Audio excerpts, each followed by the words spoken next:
संभाजीराजे छत्रपतींनी मवियातून लढावं, पाठिंबा देऊ अशी भूमिका महाविकास आघाडीतील काही जणांनी घेतल्याची माहिती आहे।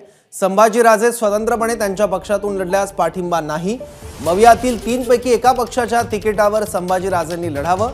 कोल्हापुरात लोकसभेला पाठिंबा देण्याची मवियाची भूमिका आहे।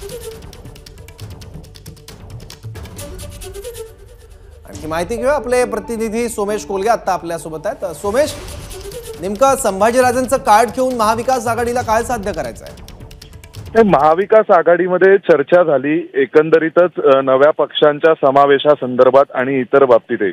आता सध्या वंचित बहुजन आघाडी तशी एक पार्टी आहे की ज्यांचा अजूनपर्यंत काही महाविकास आघाडीत निर्णय झालेला नाही। तसंच दुसऱ्या बाजूला संभाजीराजे यांचाही स्वतंत्र पक्ष आहे ज्याबाबत महाविकास आघाडीत अजून निर्णय झालेला नाही। त्यावरती चर्चा करत असताना तिन्ही पक्षांचं असं ठरलंय की जर संभाजीराजे छत्रपती हे स्वतःहून एखाद्या पक्षातून लढले, 3 पैकी राष्ट्रवादी काँग्रेस, शरद पवार गट, काँग्रेस आणि शिवसेना उद्धव ठाकरे गट या 3 पक्षांपैकी एखाद्या पक्षासोबत लढले तर त्यांना पाठिंबा देण्याची भूमिका आणि त्याबाबत सकारात्मक असल्याचं मवियाकडून कळतंय। अन्यथा ते स्वतंत्रपणे लढले तर मात्र महाविकास आघाडीकडून पाठिंबा दिला जाणार नाही असा निर्णय हा महाविकास आघाडीचा झालाय असं आपल्याला माहिती मिळते।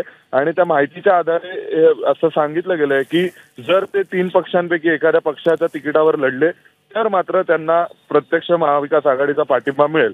ते स्वतंत्रपणे लढले तर मिळणार नाही। याचा अर्थ थोडक्यात त्यांच्या पक्षालाही महाविकास आघाडीत सामावून घेतलं जाणार नाही असा अर्थ या निर्णयातून निघू शकतो। ठीक आहे, धन्यवाद सोमेश या माहितीबद्दल। एबीपी माझा, उघडा डोळे बघा नीट।